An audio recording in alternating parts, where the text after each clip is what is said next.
What's up, everybody? Welcome back to Taste Like Music. Jason and Joe here, coming at you with a side three. It feels like it's been a while since we've done a traditional side three. For Jethro Tull Week, we did a tier list. Today, we're taking inspiration from the Ween logo slash mascot, Boognish, and talking about other band mascots. It's interesting. I let you take the metal ones, so you're going to do all the metal ones. Outside of metal, there's not a lot of other mascots. It was a little trickier to come up with them. So I got more than five actually, because I think you may disqualify some of them as actually mascots. Okay. Yes, I also noticed, even if you just I cheated a little bit just so I wouldn't miss anybody. You look up like best band mascots. You do a search. It's just all metal pages, like best metal mascot, best metal band. It, there's not a lot of bands, and I didn't really think about that. I know like metal has like the main mascots, but I assume there'd be more from other bands. I'll do four metal mascots and then one decidedly not metal mascot for you. We'll do Motorhead. You got Snaggletooth, that shiny skull with the big. I don't know. He's like I don't know what he is, a warthog maybe. But he's intimidating. He gets the badassery just right up front and center. It's not like too cheesy because it is Motorhead. Like it's not like, they're not like a Ghosts and Goblins type band. They're a little more hardcore. So that works for them. You got Vic Rattlehead, of course, for Megadeth. He's all over. I think he's been there since, was he on the first one? Since the beginning, maybe up until like the 2000s. I don't know if he's on like Super Collider, but he's usually there front and center in some, weird aspects, grinning at the audience or holding a gun or judging former presidents and world leaders. And whatever they need him to be, Vic Rattlehead can be that for them, much like Eddie from Iron Maiden, who's, he's probably the most famous of all metal mascots. Always kind of shape shifting to represent what the album's about. Power Slave. He's a Egyptian pharaoh, peace of mind. He's locked in an insane asylum somewhere in time. He's in the future somewhere. He's killing people. He's doing whatever it takes to make the album artwork, very versatile in that aspect. And one that's kind of creepy and I don't understand. I guess it's a joke. Johnny. He's the guy from Riot. And he's like a weird seal human hybrid thing. It's very, if you just look up Riot's album, I think it's just called Riot. Let me look it up real quick. He's on all their covers though. Yeah. If you look up Fire Down Under from Riot, like that's the one where he's really front and center and you think, what the hell is this? Because it's just really creepy.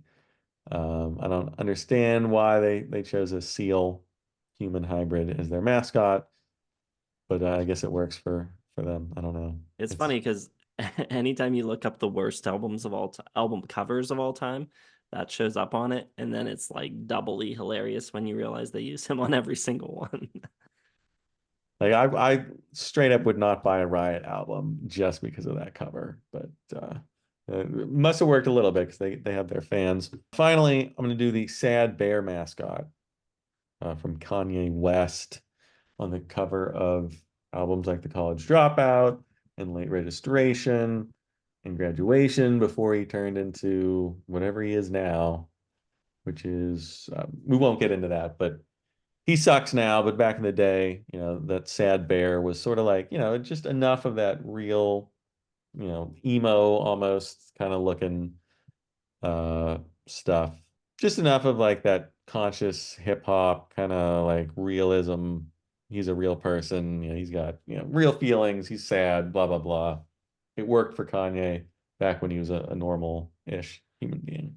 I actually had the Kanye Bear on mine, so now I'm down to seven. So hopefully, not more than two of these get disqualified by you.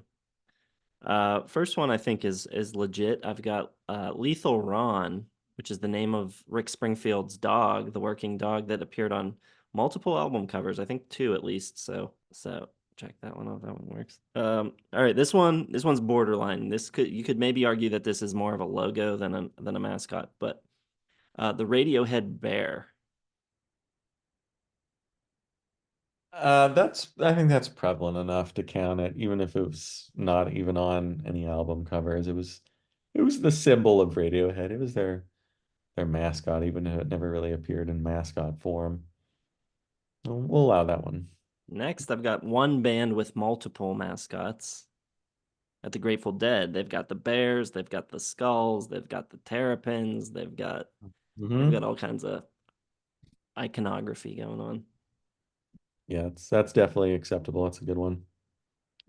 Then I've got Incubus with the floating head with the mustache guy from he's on the science cover. I think he turns up some other places and some of their other artwork.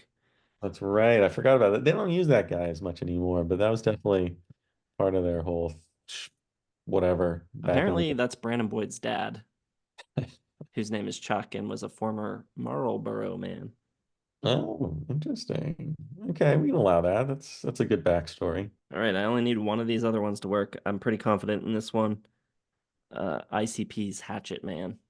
Mm, yep, that definitely counts. The other two I had were Pink Floyd's Pigs, used in their live shows a decent amount. Yeah, I guess that would work. And then the Descendants with Milo.